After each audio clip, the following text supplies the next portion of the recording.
नमस्कार प्यारे बच्चों, कैसे हैं आप लोग। उम्मीद करता हूं अच्छे होंगे, मस्त होंगे, स्वस्थ होंगे और जहां कहीं भी होंगे अपनी पढ़ाई को मन लगाकर कर रहे होंगे। मैं स्वागत करता हूं आपका आरके कोचिंग सेंटर में।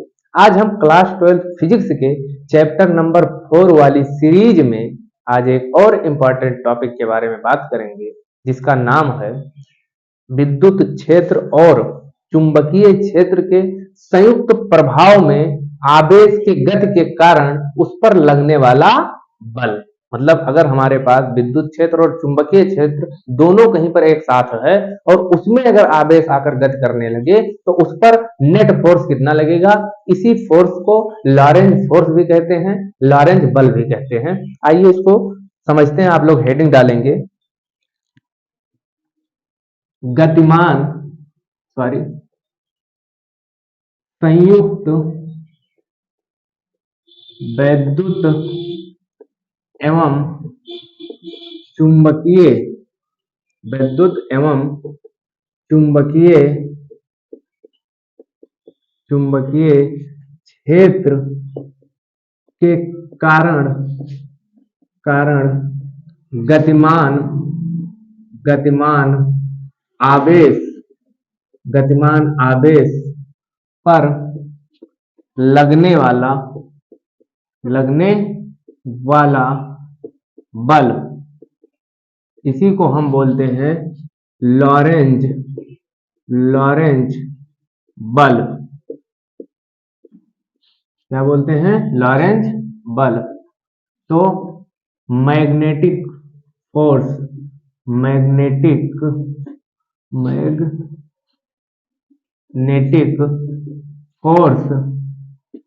Eight moving charge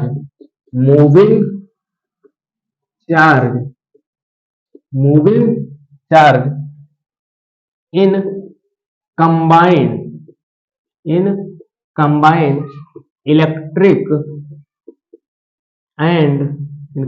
electric and magnetic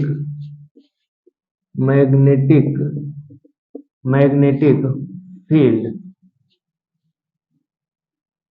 है ना। मूविंग चार्ज ड्यू टू, यहां पर लिख लो due to in combined electric and magnetic field, ऐसा लिख लो। ठीक है। तो क्या हुआ? संयुक्त वैद्युत एवं चुंबकीय क्षेत्र के कारण गतिमान आवेश पर लगने वाला बल, इसी बल को लॉरेंज बल कहते हैं। इसको इंग्लिश में क्या बोलेंगे? Magnetic force at moving charge due to combined electric and magnetic field, और इसी को लॉरेंज फोर्स, इसी फोर्स को बोलते हैं लॉरेंज फोर्स। अच्छा, इससे पहले हम पढ़ चुके हैं कि अगर कोई आवेश मैग्नेटिक फील्ड में मूव करे तो उस पर कितना बल लगेगा? QVV sin theta. अच्छा, यहां पर क्या है? मैग्नेटिक फील्ड भी है और इलेक्ट्रिक फील्ड भी है, उसमें कोई आवेश गति करने लगे तो उस पर कितना बल लगेगा। आइए देखते हैं। जैसे हमारे पास ये मैग्नेटिक फील्ड है और मैग्नेटिक फील्ड होनी कैसे चाहिए? एक समान। ये जो है वो कैसा है? एक समान है। मैग्नेटिक फील्ड है एक समान। अच्छा, यहां पर हमारे पास विद्युत क्षेत्र भी है, अब विद्युत क्षेत्र और चुंबकीय क्षेत्र, इस दोनों क्षेत्र में संयुक्त प्रभाव में अगर कोई आवेश गति कर रहा है तो इस पर लगने वाला बल कितना होगा? तो अब इस आवेश पर ये भी बल लगाएगा और ये भी बल लगाएगा। तो अगर मैं पूछूं आपसे F नेट मतलब कुल बल कितना लगेगा, तो आप बोलेंगे कि सर इस पे Fm भी लगेगा और Fe भी लगेगा, Fm भी लगेगा और Fe भी लगेगा। Fm मतलब मैग्नेटिक फोर्स और Fe मतलब इलेक्ट्रिक फोर्स। बट अब समस्या ये है यहाँ पर कि ये जो आवेश है वो इस दिशा में गतिमान नहीं हो, इस दिशा में अगर गतिमान है समांतर, तो हमने रूल पढ़ा था कि अगर कोई आवेश चुंबकीय क्षेत्र के समांतर गति करता है तो उस पर चुंबकीय क्षेत्र कोई बल नहीं लगाता, क्योंकि वहां पर थीटा बराबर 0 डिग्री होता है, साइन 0 डिग्री का मान 0 होता है, उस पर बल भी क्या हो जाता है, 0। इसलिए इस आवेश की गति को इधर ना लेकर के इधर आप ले लो। अब ये बिल्कुल राइट है, तो इलेक्ट्रिक फील्ड इधर बल लगाएगा Fe, ठीक है। मैग्नेटिक फील्ड इस पर किधर बल लगाएगा, तो दाएं हाथ के नियम से आ जाओ। जिधर हमारा आवेश गतिमान है उधर हम करते हैं अपने अंगूठे को, और जिधर हमारा चुंबकीय क्षेत्र होता है उधर हम अपनी इन चारों उंगलियों को फैलाते हैं। तो ये हथेली उस आवेश पर लगने वाले बल की दिशा को बताएगी। तो देखो ये अंगूठा है चालक की या आवेश की गति की दिशा में, ये उंगलियां हैं चुंबकीय क्षेत्र की दिशा में, तो हथेली धक्का किधर दे रही है, अंदर। मतलब इस पर जो मैग्नेटिक फोर्स लगेगा वो अंदर की ओर लगेगा। मैग्नेटिक फोर्स जो लगेगा यहाँ पर वो कैसा लगेगा, अंदर की ओर लगेगा, और अंदर की ओर लग रहा है इसलिए इसको क्रॉस से डिनोट करते हैं। तो यहाँ पर अगर मैं पूछूं कि Fm बराबर कितना होगा, तो QVB साइन थीटा और प्लस में Fe कितना होगा, तो Fe का मान होगा QE। Fe बराबर क्या होगा, QE, और यहां पर QVB साइन थीटा, यहां पर थीटा क्या है, V और V के बीच का कोण, मतलब चालक के वेग और चुंबकीय क्षेत्र के बीच का कोण है। इसी को अगर सदिश रूप में लिखें तो Q B क्रॉस B हो जाएगा, और यहां पर प्लस में QE हो जाएगा। क्या आपको समझ आया? तो यही F नेट जो हमारा है, यही F नेट हमारा जो होता है वो लॉरेंज फोर्स होता है, लॉरेंज बल होता है, यानी लॉरेंज फोर्स होता है। अब इसमें एक स्पेशल केस देखते हैं। स्पेशल केस कौन सा है, स्पेशल केस में हम क्या देखते हैं कि अगर हमारा मैग्नेटिक फील्ड और हमारा इलेक्ट्रिक फील्ड दोनों एक दूसरे के परपेंडिकुलर हो, और हमारा जो आवेश है वो उन दोनों के परपेंडिकुलर अगर गति करे, अगर उन दोनों के परपेंडिकुलर दिशा में गति करे, तो उस केस को हम अभी अध्ययन करने जा रहे हैं, उस केस की स्टडी करेंगे। जैसे मान लो हमारे पास ये एक चुंबकीय क्षेत्र है जिसकी दिशा किधर है, जिसकी दिशा अंदर की ओर है। अच्छा, यहां पर एक इलेक्ट्रिक फील्ड भी है जिसकी डायरेक्शन कहां है, नीचे की ओर है, और हमारा आवेश इन दोनों के लंबवत प्रवेश कर रहा है। आवेश हमारा इन दोनों के लंबवत प्रवेश कर रहा है। तो इन दोनों के लंबवत अगर आवेश प्रवेश करेगा तो किस प्रकार से करेगा, तो देखना वो कुछ इस प्रकार से प्रवेश करेगा। ये हमारा Q है, ये इस प्रकार से प्रवेश कर रहा है। अब आपको दिक्कत ये होगी कि सर ये आवेश जो है इन दोनों के लंबवत कैसे है, इन दोनों के लंबवत कैसे है, तो आओ मैं दिखाता हूं। ये है चुंबकीय क्षेत्र अंदर की ओर, तो ये हो गया अंदर की ओर। अच्छा, हमारा विद्युत क्षेत्र कहां है, नीचे की ओर, तो ये देखो 90 डिग्री बना। और हमारा जो आवेश जो गतिमान है वो किस डायरेक्शन में, इस डायरेक्शन में। तो देखो ये देखो तीनों एक दूसरे के लंबवत हैं, तीनों जो है परस्पर लंबवत हैं। तो यहां पर जो स्पेशल केस है हमारा, वो स्पेशल केस क्या है कि अगर B परपेंडिकुलर हो E के, और जो B है वेग वो भी परपेंडिकुलर हो, तो इस केस में क्या होगा, F नेट। तो आओ दिखाते हैं F नेट। F नेट कितना होगा, तो F नेट होगा Fm प्लस Fe। अब यहां पर देखो Fe किस डायरेक्शन में है, नीचे लगेगा। देखो आवेश इधर जा रहा है, आवेश इधर गति कर रहा है, इलेक्ट्रिक फील्ड कहां है, नीचे। तो इलेक्ट्रिक फील्ड अपनी ही दिशा में बल लगाती है, इलेक्ट्रिक फील्ड अपने ही दिशा में बल लगाती है। तो देखो यहां पर ये बल लगाएगी नीचे, Fe नीचे लगेगा। अच्छा, मैग्नेटिक फील्ड किधर बल लगाएगी, तो मैग्नेटिक फील्ड किधर बल लगाएगी, उसके लिए हम नियम लगाते हैं दाएं हाथ की हथेली का नियम। दाएं हाथ की हथेली के नियम में क्या होता है कि इस अंगूठे को चालक की गति की दिशा में या आवेश की गति की दिशा में करो, और ये चार उंगलियां उस दिशा में करो जिस दिशा में मैग्नेटिक फील्ड हो। तो हथेली जिस दिशा में धक्का लगाएगी उसी दिशा में हमारा बल लगेगा। कौन सा बल, चुंबकीय बल। तो देखो ये चार उंगलियां चुंबकीय क्षेत्र की दिशा में, ये अंगूठा चालक की गति की दिशा में। तो बल कहां लग रहा है, ऊपर, मतलब मैग्नेटिक फोर्स कहां लगा, ऊपर लगा। बात समझ आई होगी। अगर मैग्नेटिक फोर्स ऊपर लग रहा है, अब यहीं पे स्पेशल केस बन गया। क्या बन गया कि विद्युत क्षेत्र नीचे है और चुंबकीय क्षेत्र ऊपर है। अगर ये दोनों बल बराबर हो, तब अगर हमारा विद्युत बल और चुंबकीय बल दोनों एक दूसरे के बराबर होगा, तब देखते हैं होता क्या है। अगर एफ एम बराबर है एफ ई के, एफ एम बराबर है एफ ई के, तो अब हम ये देखते हैं एफ एम बराबर क्या होगा, Q V V sine theta is equal to Q E. अच्छा, इस वाले केस में थीटा का मान कितना है, 90 डिग्री। भाई थीटा क्या है, बी और वी के बीच का कोण, तो v और v के बीच का एंगल जो है वो 90 डिग्री है। तो यहां पर मैं लिख सकता हूं q v v is equal to Q E. अच्छा, इस q से ये q कट जाएगा, तो यहां पर बचेगा क्या, v v और e। अच्छा, अगर यहां पर मैं b देखूं, यहां पर मैं b देखूं तो b इक्वल क्या हो जाएगा, e अपान में b। ये एक इंपॉर्टेंट बात यहां से निकल कर आई कि जो आवेश का वेग है, जो आवेश का वेग है वो E अपान बी के बराबर होगा। कब, जब इलेक्ट्रिक फील्ड और मैग्नेटिक फील्ड एक दूसरे के परपेंडिकुलर हो और जो हमारा चार्ज है उसका मोशन उन दोनों के परपेंडिकुलर हो, तब इस B का मान जो होता है E अपान बी के इक्वल होगा। मतलब जो चार्ज की वेलोसिटी है, जो चार्ज का वेग है, वो E अपान बी के इक्वल होगा। एक बात और यहाँ पे इंपॉर्टेंट निकलती है कि अगर ये दो बल बराबर है तो एफ नेट हमारा जो होगा वो शून्य होता है। एफ नेट जो हमारा है वो कितना हो जाएगा, शून्य। अरे भाई, जितना ये है उतने बल ये है, जितना बल ऊपर लग रहा है उतना बल ही नीचे लग रहा है, तो ये हमारा शून्य होगा कि नहीं होगा। भाई ये ऊपर लग रहा है, ये नीचे लग रहा है। अगर दो सदिश राशियां एक दूसरे के अपोजिट एक्ट करें, मतलब एक दूसरे के विपरीत कार्य करें और मान में अगर बराबर हैं, तो होता क्या है, वो एक दूसरे के प्रभाव को निरस्त कर देते हैं। तो मतलब एफ नेट बराबर हमारा यहाँ पर क्या हो गया, जीरो। अगर एफ नेट बराबर जीरो होगा तो एफ नेट बराबर होता क्या है, एफ एम और प्लस में क्यू ई। अच्छा, एफ ई, अच्छा, इक्वल टू क्या है, जीरो। तो एफ एम बराबर क्या होगा, क्यू वी वी, और साइन थीटा का मान कितना है, एक है, क्योंकि साइन थीटा बराबर साइन 90 डिग्री है।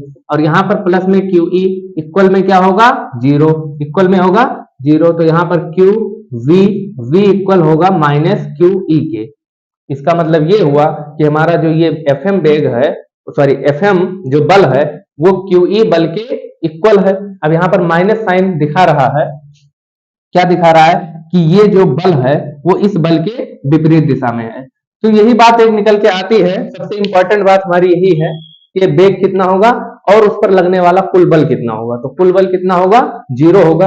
ये केस आप लोग याद रखेंगे। और अब हम बढ़ेंगे नेक्स्ट टॉपिक की ओर और देखते हैं क्या होता है। आप लोग इसको नोट कर लें। हो गया, मिटाल दें, ठीक। तो अब हम पढ़ेंगे प्रणालिका के भीतर चुंबकीय क्षेत्र। और कौन सी प्रणालिका, लंबी प्रणालिका। लंबी मतलब जिसकी लंबाई बहुत ज्यादा हो। बहुत ज्यादा का मतलब जैसे हमारे पास जो प्रणालिका है उसके डायामीटर मतलब उसके व्यास की अपेक्षा अगर प्रणालिका की लंबाई बहुत ज्यादा है तो उसको बोलते हैं लंबी प्रणालिका। क्या बोलते हैं, लंबी प्रणालिका। तो आप लोग हेडिंग डाल लेंगे, लंबी प्रणालिका के भीतर चुंबकीय क्षेत्र।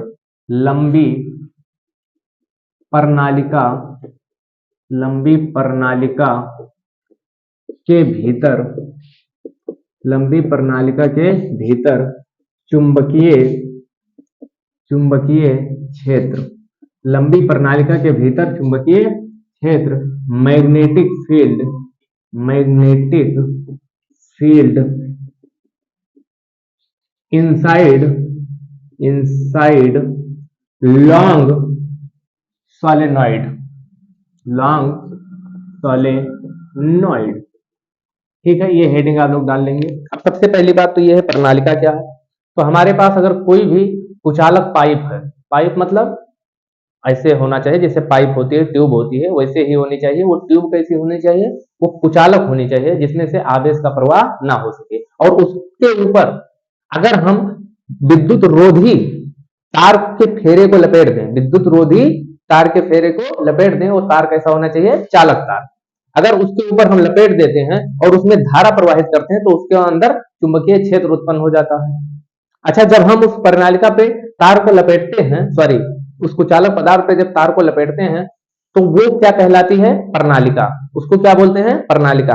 अब एक चीज समझना, जब हम इस पे इस मान लो यही है प्रणालिका, इस पे फेरे लपेटे हैं और इसमें धारा बह रही है। तो देखो तार के फेरे ऐसे लपेटे हैं, ऐसे ऐसे लपेटे हैं। तो देखो इधर से धारा बहेगी, कहां जाएगी?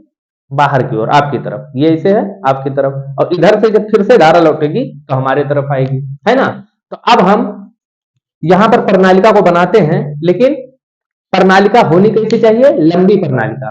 देखो ये एक प्रणालिका है, नो डाउट, इतने ही बड़ा अगर मार्कर है, इसको बीच से खोखला कर दिया जाए और इसके ऊपर, अगर इसके ऊपर हम तांबे के तार को लपेट दें या किसी भी चालक तार को अगर लपेट दें तो वो प्रणालिका बन जाती है।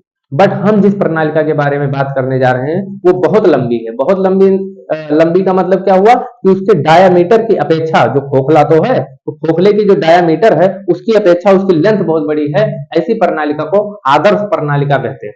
तो हम जो बात करेंगे वो आदर्श प्रणालिका के बारे में बात करेंगे, मतलब लंबी प्रणालिका के बारे में बात करेंगे। ठीक है, तो अब हम यहाँ पर प्रणालिका को बनाने जा रहे हैं।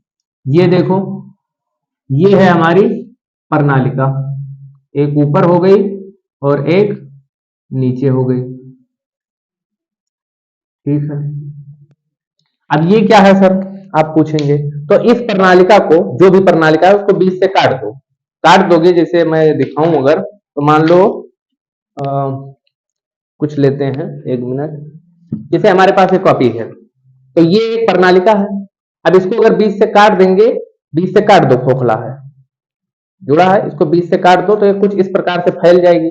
इसी को हमने रख दिया। अब चूंकि ये बीच से खोखला है तो ऊपर वाली पट्टी आएगी। अरे सोचो, ऊपर वाली आएगी और नीचे वाली, बीच में क्या है? खोखला है, तो ये ऐसे फैल जाएगी ना, समझ गए। तो देखो, अब देखो इस प्रणालिका में ऐसे फेरे लपेटे हैं, ऐसे ऐसे हैं, ये प्रणालिका है, ऐसे फेरे लपेटे हैं। तो अब धारा इसमें बहेगी तो कहां जाएगी? ये देखो, ये अंदर गई, यहां पे पहुंचेगी तो धारा कैसे जाएगी? अंदर। तो धारा यहां पर कैसे जाएगी? अंदर की ओर। और अंदर को हम क्या, किससे डिनोट करते हैं? क्रॉस से। यहाँ पर धारा जो जा रही है वो क्रॉस है। अगर मैं यहाँ बनाना चाहूं तो ये आई क्रॉस है। अच्छा, यहाँ पर धारा क्या होगी? बाहर आएगी, देखना, ये है अंदर जा रही है, इस पॉइंट पर देखना बाहर आ रही है। और बाहर को हम किससे बनाते हैं? डॉट से। बाहर को हम कैसे बनाते हैं? डॉट से। मतलब जो ये आई है वो कैसा है? डॉट है, ये बाहर निकलेगा। ठीक है, अब इसमें कुछ अजम्पशन मानते हैं, इसको कुछ इस जब प्रणालिका के अंदर हम चुंबकीय क्षेत्र ज्ञात करने जा रहे हैं, मान लो ये प्रणालिका की अक्ष है, ये क्या है? प्रणालिका की अक्ष है। प्रणालिका की अक्ष हम बना लेते हैं, ये है प्रणालिका की अक्ष। अब इस अक्ष के अनुदिश हमारा चुंबकीय क्षेत्र होगा। इस अक्ष के अनुदिश चुंबकीय क्षेत्र होगा। सर आपको कैसे पता चला? ये अजम्पशन मानेंगे। तो आओ देख लेते हैं हम क्या क्या यहां पर मान के चलेंगे। तो हम मानेंगे कि माना प्रणालिका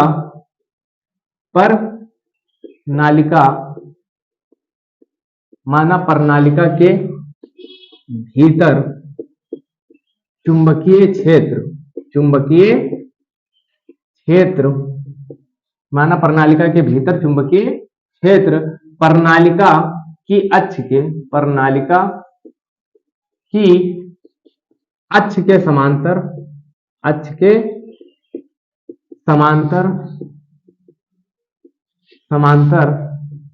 एक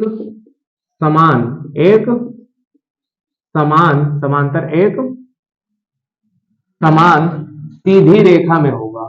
सीधी रेखा में होगा। और हम क्या मानते हैं? और हम मानेंगे कि तथा बाहर जो चुंबकीय क्षेत्र है, बाहर या प्रणालिका के बाहर, आप लिख लो, प्रणालिका के बाहर चुंबकीय क्षेत्र शून्य होगा। चुंबकीय क्षेत्र जो होगा वो कैसा होगा? शून्य होगा। यह मान रहे हैं, अजम्पशन है ये आइडियल सोलेनोइड का। आइडियल सोलेनोइड बोले तो एक आदर्श प्रणालिका के अजम्पशन है, ये चीज देखा गया है। ठीक है, इतना हम मान के चलेंगे, चुंबकीय क्षेत्र शून्य है। और हम क्या मानेंगे? माना, लाइन चेंज कर दो, माना प्रणालिका के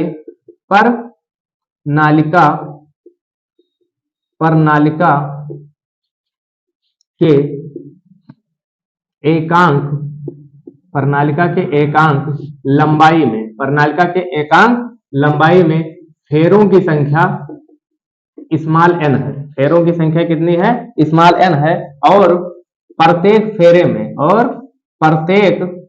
फेरे में बहने वाली धारा आई है, प्रत्येक फेरे में बहने वाली धारा आई है, बहने वाली धारा आई है।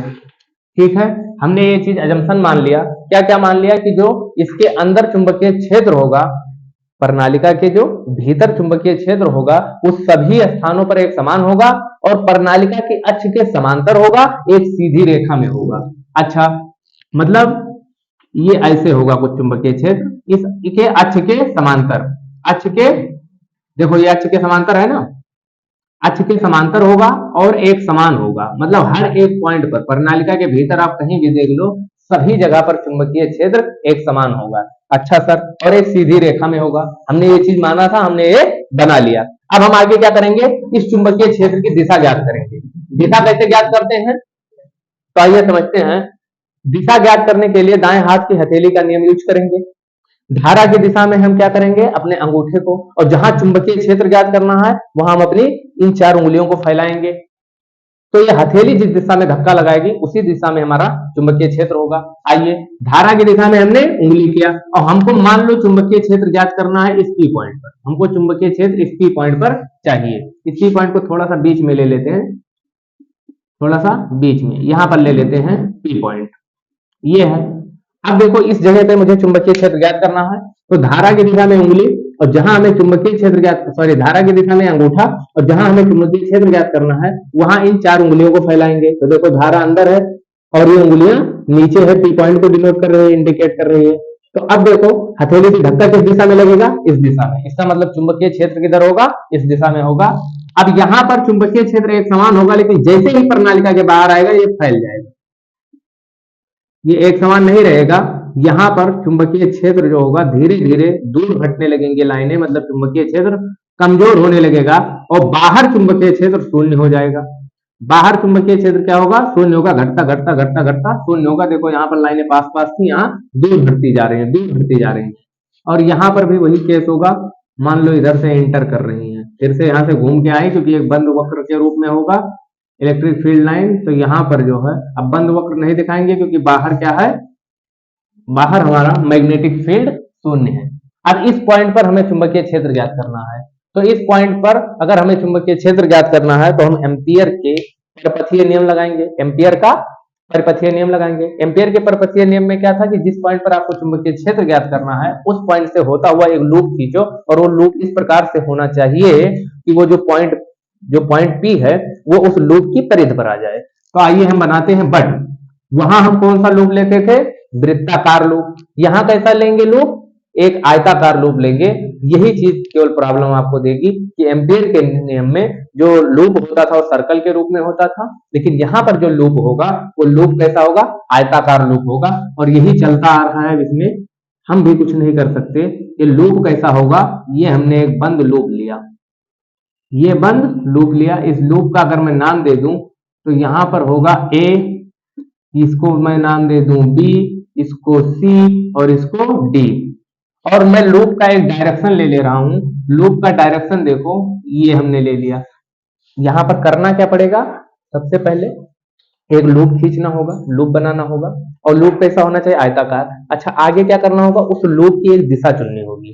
दिशा सर क्यों, अगर लूप के अंदर एक से अधिक धारा हो तो वहां पर हमें लूप की दिशा लेनी पड़ती है। इस लूप के अंदर एक से अधिक धारा है, क्यों सर, क्योंकि एक फेरे में बहने वाली धारा आई है, एक फेरे में बहने वाली धारा आई है। इस लूप के अंदर पता नहीं कितने फेरे आ गए हों, क्योंकि एकांक लंबाई में ही n फेरे हैं, एकांक लंबाई में ही n फेरे हैं। तो इस लूप के अंदर पता नहीं कितने फेरे हों, और सब में आई धारा बह रही है। इसका मतलब आई से ज्यादा धारा हो गया कि नहीं। अगर आई जो धारा हमारी है वो एक से ज्यादा हो लूप में, तो हमें लूप की डायरेक्शन लेनी पड़ती है। अब हमने यहाँ पर ले लिया लूप का डायरेक्शन, ले लिया कि ये लूप का हमारा डायरेक्शन है, ठीक है, ये लूप का डायरेक्शन है। हमने मान लिया कि इसकी लेंथ जो है वो L है, इस लूप की जो लेंथ है वो L है, और ब्रेथ जो है वो B है, चौड़ाई जो है वो B है, और लंबाई जो है वो L है। इसको हमने ले लिया B, इसको हमने मान लिया B है।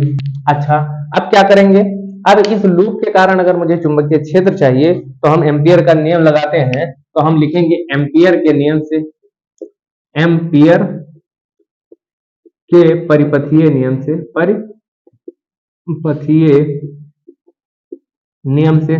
परिपथीय नियम में क्या था? B DL, B dot DL, और फिर यहां पर क्या था? बराबर mu naught into sigma I inside, sigma I inside, यही तो था। अच्छा, ये जो बीडीएल है वो पूरे लूप के लिए है। वहां पर क्या होता था भाई? वहां पर क्या था? एक सर्कल था, उस पर एक डीएल ले लेते थे, काम चल जाता था। यहां पर क्या है? यहां पर ये आयताकार है, मतलब एक तार ये है, एक तार ये है, एक तार ये है, एक तार ये है, 4 तार से मिलकर ये लूप बन रहा है। तो चारों तारों के कारण यहां पर चुंबकीय क्षेत्र आएगा। इसका मतलब ये लूप, पूरे लूप का अगर मैं इंटीग्रेट करूं, इस पूरे लूप का इंटीग्रेट करूं तो कुछ इस प्रकार से होगा। बीडीएल जो है वो होगा ए बी सी डी का, पूरे लूप का हमें इंटीग्रेशन करना पड़ेगा। समझ आया? अब यहां पर हम ए बी सी डी का अगर हम रेखीय समाकलन करें तो ये कितने पार्ट में बटा है? 4 पार्ट में, A B, B C, D C और ए डी। तो अगर इसको हम खोलें तो कुछ इस प्रकार से होगा कि यहां पर जो अगर कर दें A B B D L plus, ये लूप भाई 4 भागों से मिलकर बना है, तो इसको अलग अलग तोड़ लो। पूरे लूप का करने से अच्छा है, पूरे लूप का तो एक साथ होगा नहीं, पूरे लूप को हम 4 भागों में बांट रहे हैं। तो ए बी, फिर कहां से जाएंगे? ए बी से बी सी जाएंगे, बी डी एल। उसके बाद में बीसी से कहां जाएंगे? डीसी जाएंगे, बीसी से डीसी, डीसी में क्या होगा? फिर यहां पर डीएल लगेगा, और फिर प्लस में हम क्या करेंगे? एक बचा है जो A D, B dot DL. ये सारा काम हम इतना करेंगे और ये होगा म्यू नॉट इंटू में इन साइड, आई इन साइड, यही तो होता है एम्पियर का नियम। अच्छा, अब ये बी डॉट डीएल जो है, इसका जब इसका जब परिमाण लिखेंगे तो परिमाण क्या होगा? तो परिमाण होता है बी डीएल, भाई डॉट प्रोडक्ट में कॉस निकलता है। अब हम यहां पर देखेंगे बी और डीएल के बीच का कोण कितना है, वो भी किस तार में? ए बी में। ए बी हमारा कहां है? ए बी, यही तो है ए बी। इसमें देखेंगे हम कि चुंबकीय क्षेत्र और इस डीएल, मतलब डीएल बोले तो इस वाले तार की लंबाई के बीच में कोण कितना है। तो यहां पर देखो, इस बी और इस डीएल के बीच का कोण कितना है, तो देखना जरा हमारे लूप की डायरेक्शन किधर है? इधर, और चुंबकीय क्षेत्र किधर है? इधर। जिस तरफ हमारे लूप का डायरेक्शन होता है उसी दिशा में हमारे डीएल की भी डायरेक्शन होती है, ये बात आप ध्यान में रखेंगे। तो हमारा लूप इधर है, मतलब हमारा डीएल भी इधर ही होगा और हमारा चुंबकीय क्षेत्र भी इधर ही है। जब दो सदिश राशियां एक दूसरे की दिशा में ही होती हैं, मतलब एक ही दिशा में होती हैं, तो वहां जो कोण बनता है वो 0 डिग्री बनता है। इसका मतलब यहाँ पर हो जाएगा cos 0 डिग्री। प्लस आ जाओ यहाँ पर, ये है बीसी। अच्छा, बीसी है, अब बीसी तार देखो, बीसी में किधर लूप का डायरेक्शन है? तो ये हमारा है बीसी, कहां गया? ये है बीसी। बीसी में हमारा डायरेक्शन कहां है? तो देखो बीसी इधर आ रहा है, नीचे लूप किधर आ रहा है? नीचे लूप की डायरेक्शन है नीचे, चुंबकीय क्षेत्र इधर जा रहा है, मतलब लूप आ रहा है नीचे और चुंबकीय क्षेत्र जा रहा है इधर। तो ये बीच में एंगल जो बना वो कितना बना? 90 डिग्री। मतलब यहां पर जो होगा B D L cos 90 degree. अच्छा, यहां पर आ जाओ डीसी में, प्लस डीसी में देखोगे तो डीसी हमारा प्रणालिका के बाहर है, और हमने अजम्पशन में क्या लिया है कि प्रणालिका के बाहर चुंबकीय क्षेत्र 0 होगा, मतलब यहाँ पर बी ही हमारा 0 है, तो यहाँ पर डीएल लिखने का कोई मतलब नहीं है। तो हमारा ये डीसी जो था वो हो गया 0। और फिर हम आगे बढ़ेंगे यहाँ पर और इसमें देखेंगे एडी। एडी कैसे है? तो एडी और चुंबकीय क्षेत्र के बीच का कोण कितना है? देखो एडी जा रहा है ऊपर और चुंबकीय क्षेत्र है इधर, तो इसके बीच का कोण कितना बना?